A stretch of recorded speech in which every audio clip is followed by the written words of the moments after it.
السلام علیکم ورحمۃ اللہ وبرکاتہ۔ الحمد للہ الذی هدانا لهذا وما كنا لنهتدي لولا ان هدانا الله۔ اللهم صل على محمد وبارك وسلم، اما بعد۔ اعوذ باللہ السمیع العلیم من الشیطان الرجیم، من همزه ونفسه ونفخه۔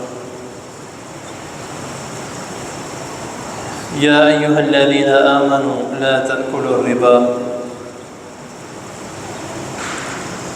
حضرات محترم، کتاب البیوع میں سب سے اہم اور سب سے خطرناک مسئلہ اور جس کی پرسنٹیج سب سے زیادہ ہمارے معاشرے میں پھیلتی جا رہی ہے،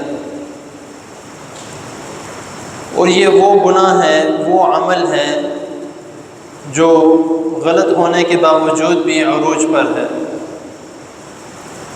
اور جانتے بوجھتے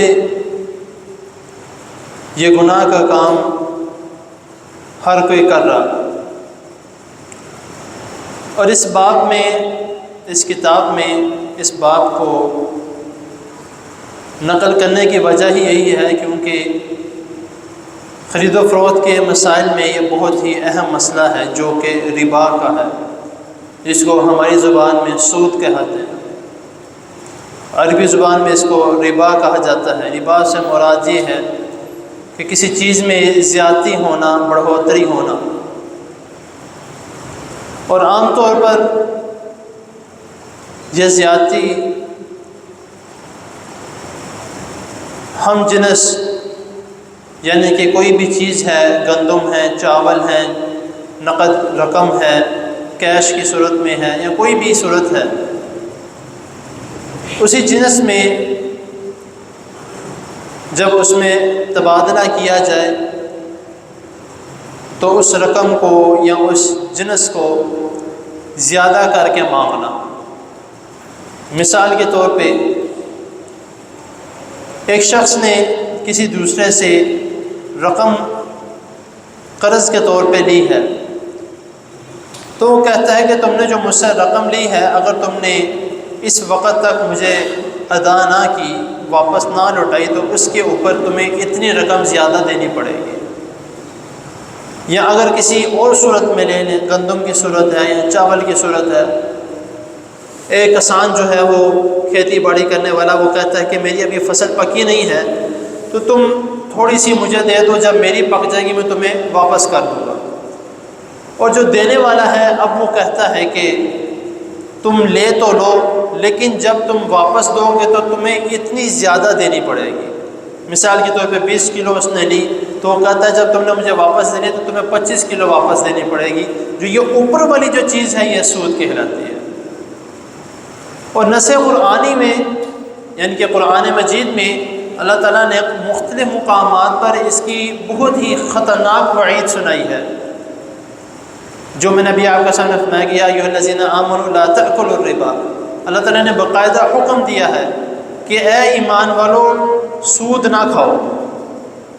اور ایک اور مقام پہ اللہ تعالیٰ فرما رہے ہیں وَأَحَلَّ اللَّهُ الْبَيْعَ وَحَرَّمَ الرِّبَا، کہ اللہ تعالیٰ نے تمہارے اوپر خرید و فروخت کو حلال کیا ہے اور سود کو حرام کیا ہے۔ باقاعدہ اللہ رب العزت نے قرآن مجید میں اس کو ٹارگٹ کر کے ہمیں سمجھا رہے ہیں۔ اور ایک اور حدیث میں اور آیت میں آتا ہے کہ اللہ تعالیٰ نے فرمایا کہ جو شخص سود کا کاروبار کرتا ہے وہ اللہ اور اس کے رسول صلی اللہ علیہ وسلم سے جنگ کرتا ہے۔ تو باقاعدہ ہمارے سامنے ساری وضاحتیں موجود ہیں، لیکن پھر بھی ہم اس کو کھلے عام کر رہے ہیں، اور باقاعدہ اس کی فیصد کے متعلق اخبارات میں کیا جاتا ہے کہ سود کی فیصد اتنی بڑھ گئی ہے، اب جو بھی اس کے متعلق رقم لے گا بینک کی صورت میں ہے یا کسی بھی، تو اس کو اتنی فیصد اس میں زیادہ دینا پڑے گا۔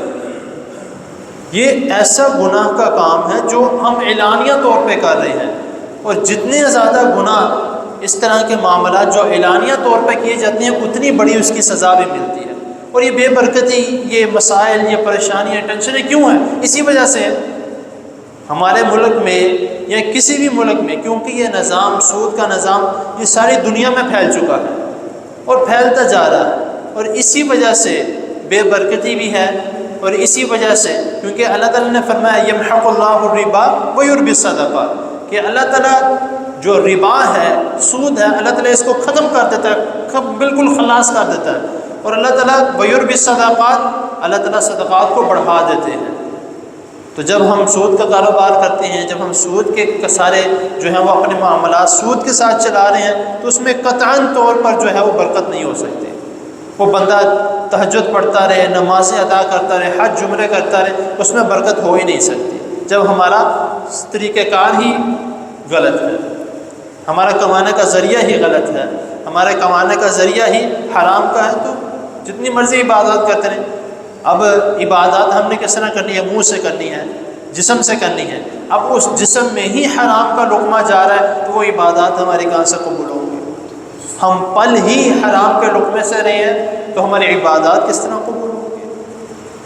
تو آگے جو اس کے متعلق رسول اللہ صلی اللہ علیہ وسلم نے وعید سنائی ہے، اور اس سے بچنے کا جو نبی کریم صلی اللہ علیہ وسلم طریقے بتائے ہیں، وہ انشاءاللہ تعالی اختصار کے ساتھ انشاءاللہ آپ کے سامنے بیان کیے جائیں گے۔